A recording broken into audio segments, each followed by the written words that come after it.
Sa ilalim ng umiiral na batas kaugnay ng tabako, ang Ilocos Norte, Ilocos Sur, La Union at Abra ay may 15% sa makokolektang excise tax ng gobyerno mula sa Virginia Tobacco taon-taon. Sa tala ng National Tobacco Administration, ang industriya ng tabako ay nagbibigay ng direktang hanap buhay sa 43,960 farmers at may 300,000 na miyembro ng kanilang pamilya. Bukod ito sa may 1.56 million na iba pang nakikinabang, kabilang na ang mga takatakboys at tindera sa sari-sari stores. Hindi nababahala si Monsod sa mga nakakaalarmang babala at prediksyon ng mga tagapagtanggol ng tabako. Yung farmers, we already said, for God's sake, the Department of Agriculture, give them alternative that probably make more money. Cigarette vendors, you think those cigarette vendors will not shift to something? Good grief. And even if all of them were lost employment, how much is that employment to total employment in the Philippines? Sa laki raw ng parte sa excise tax ng Ilocandia, dapat ay matagal nang napaghandaan ang alternatibong hanap buhay para sa tobacco farmers. Matagal na rin kasi ang mainit na kampanya laban sa paninigarilyo sa buong daigdig. Pero ang problema ay hindi nakarating sa lahat ng magsasaka ang pondo. Kawarde-warde at naging kurakot yung pamamahala, di ba? In fact, nagkaroon pa nga ng problema yan dun sa panahon ni President Estrada, di ba? Hindi daw ibinibigay sa mga probinsya. Isa sa mga isinampang reklamo laban kay Pangulong Estrada noon ay ang pag-intrega sa kanya umano ni Governor Singson ng 130 million pesos mula sa excise tax ng tabako. Sabi ni Ortega, walang ganoong milagro sa kanyang distrito sa La Union. Pumunta ka sa maski anong barangay, I have 292 barangays. Come to my district. Bring your limousine and it will reach the farthest barangay of my district. Sementado po. Kasi ang farm to market roads ko po, 99% sementado abot ka.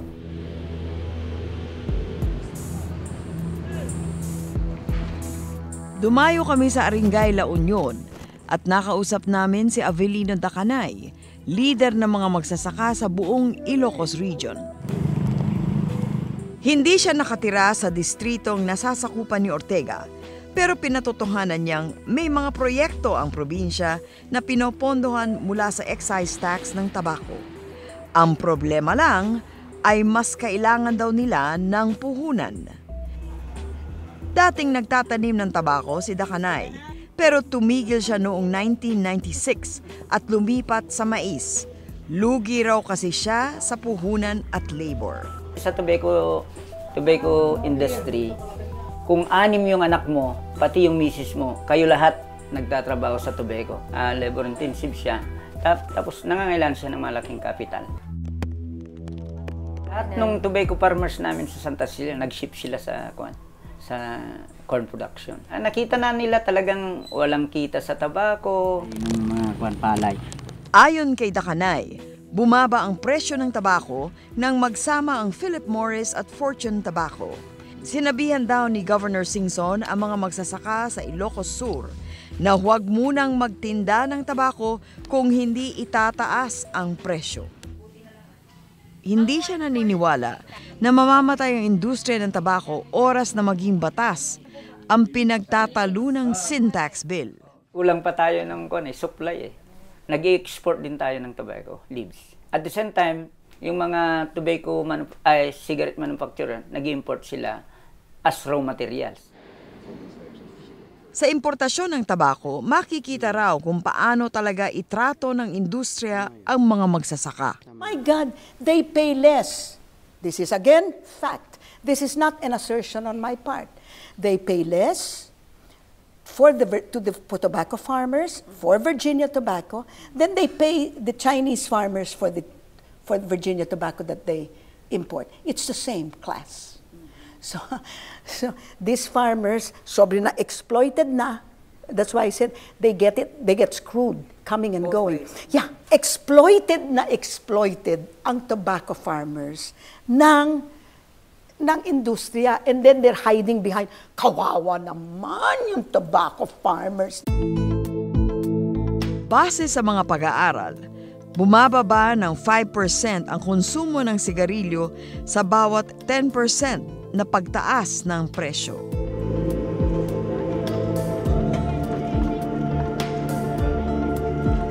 Sabi ni Monsod, hindi pa rin mamamatay ang industriya ng tabako kahit tumaas pa ng husto ang presyo ng sigarilyo. Because it is inelastic demand, meaning to say the increase in the price overwhelms the decrease in consumption. So revenues go up all the time. It's a fact. The government will not lose revenues because of the addictive power of cigarettes. Nowhere in the world does the government lose revenues when it raises its taxes. Sa mga ibang bansa, nung tinaas nila yung buwis, namatay ba ang tobacco industry? Hindi nga eh. Because you have the addicts that will stay there. What a tobacco tax will do is it will discourage those who are thinking of going into smoking. Kung tutuusin, napakaliwanag daw ng issue, pati kung ano ang dapat gawin. Hindi ko rin maintindihan ng pamahalaan. Ito ay isang produkto na masama. Kaya pag masama ang produkto, kailangan ang tax nito napakataas. Kasi pag napakataas ng tax, wala nang bibili, di ba? So, tapos na yung problema. Tapos na yung problema mo sa health. Bakla eh. Parang sinasabi, masama ito, pero kailangan hindi natin taasan masyado yung tax. Kasi pag tinaasan natin masyado yung tax, baka wala nang bumili. Pwede ba yun? Diba? Excise tax to, masama. Kaya kailangan yung tax talagang pamatay din. Kailangan mataas din, diba? Confused itong polisiya na to. Ito na raw ang pinakamagandang pagkakataon para ituwid ang sistema sa sin taxes. The tobacco lobby is now being faced by the anti-tobacco lobby, which has grown stronger and has gotten more information over the years. This is a big battle. Yeah. This is a long-running battle. But this is a battle not for revenues. This is a battle for the health of the people. Ang problema nga sa tax reform, wala siyang constituent eh. Very fortunately, ang constituent niya ngayon yung health sector. Malakas tong reformang to kasi nga bibo ng mga doktor. Kaya nagpapasalamat din ako sa kanila.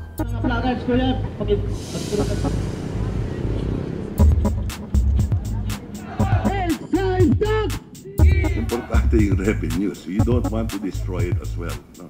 Or else there's nothing to spend for health. Sa diskurso sa Senado, tila iba ang ihip ng hangin. Pondo, hindi kalusugan, ang may mas mabigat na timbang. The power to tax is the power to destroy.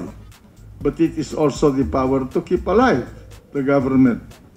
And you have to find the happy medium in order to arrive at a reasonable rate that will bring the best level of revenue for the government. Let us do it in a manner that will not create side effects or side problems for the country. Don't destroy the goose that lays your golden egg.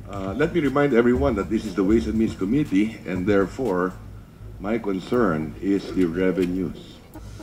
Of course, health is a consideration, and that's why I welcome the participation of the chairman of the Committee on Health.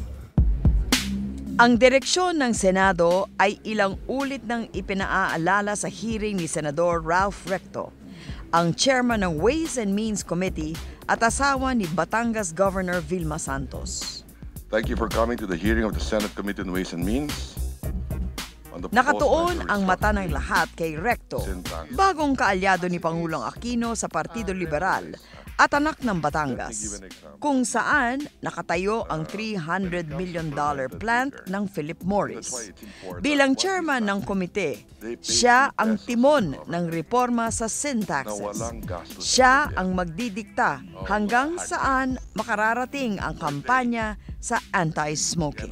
At 0% tax, there's nothing to collect. At 100% tax, there's nothing to collect. So we're looking for that sweet spot to generate the most revenues for government that will also be responsible, meaning to say fair, equitable, and efficient. Right? Because by generating these revenues, then we can spend this for health considerations and maybe any displaced worker or displaced farmers. That's how this committee looks at these proposals. Alzheimer's dementia. Ano man ang maging bersyon ng Senado ng sin tax, may paalala si Monsod sa lahat.